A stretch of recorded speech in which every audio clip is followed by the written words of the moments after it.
Document A-2, School and District Information and Resources, drills down into the school and district level, really regarding that resource piece. So it's helping you to find out a little bit more about your school and about the resources that are available to you so that you can better teach your students. You're going to fill out a couple of things up here and just talk about what your school is, what awards it's been awarded, the school-wide programs you have. There's always usually a little other section, but if you have more that you want to say about your school, you can always add. You can insert a column or a row. I would suggest inserting rows. Columns usually skew the entire document, so you can certainly insert a row below if you have something more to say.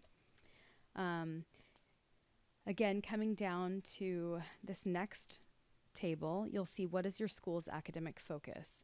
Every school has a different academic focus for the year. Sometimes it's as broad as writing.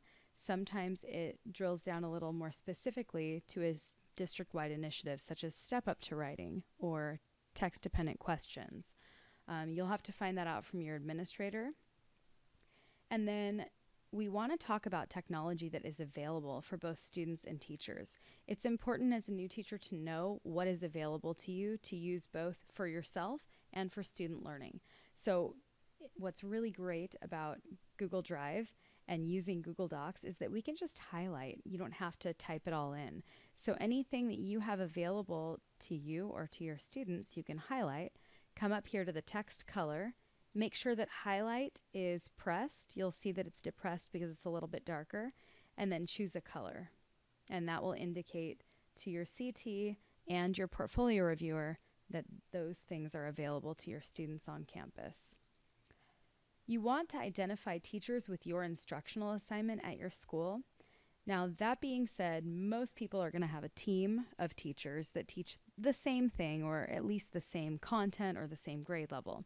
If you're a teacher that teaches the only orchestra class on your campus, for instance, you may want to identify teachers with similar instructional assignments at your school. Or you could identify teachers from neighboring schools that are close to you that teach the same subject. Down here, these are instructional resources at your school. It's pretty self-explanatory. You're just looking for contact people that you can get in touch with if you need help with technology or instructional materials, etc. And because our goal is always to eliminate redundancy, I added these two to let you know those are instructional resources, but it's already been covered in your A1 site orientation. If you really want to have it both places, you can right-click in this box, unmerge the cells, and add the information once again. Now, some of the information on this form is district related. These are instructional resources at the district. This is your Professional Development Academy or PDA team. I added all of the information in for you just because it's silly to go hunting for all of that information. So this is really just listed for you. We have a couple of instructional assignments that have just come up this summer, so I have not added the extensions in, but those will be added.